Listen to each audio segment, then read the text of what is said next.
Magandang araw po sa ating lahat mga kaibigan. Baka po first time po ninyo sa ating pong YouTube channel. Kung kayo po ay may matutunan po sa ating mga videos and tutorials mga kaibigan, ay sana naman po ay mag-subscribe ho kayo sa ating pong YouTube channel, mag-hit ng ating notification bell para po ma-notify ho tayo sa mga bago pong videos na ilalabas ho natin. So mga kaibigan, mag-enjoy ho kayo at panoorin po ninyo ang video na ito.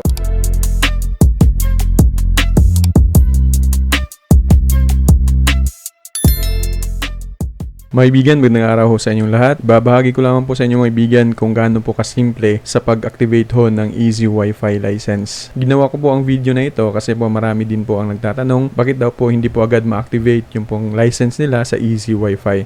So ganito lamang po ang ating gagawin para po smooth at saka tuloy-tuloy ho yung ating pong pag-activate. Napakasimple lang naman po. Unang-una, open po muna yung ating pong admin. So, default password niyan is admin. Click login.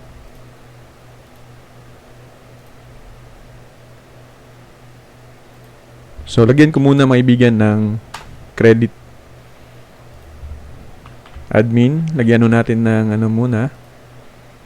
credit yung atin pong Piso Wi-Fi or portal. Ayan, dapat merong time mo tayo. Tapos, balik ko tayo dito. Punta tayo sa license and activation. So, make sure may bigan ito pong check license. I-click ko natin yan bago ho tayo mag-activate. So, dapat meron pong trial minutes na nakalagay po dyan. Tapos ngayon, copy ho natin to. Punta ho tayo sa atin pong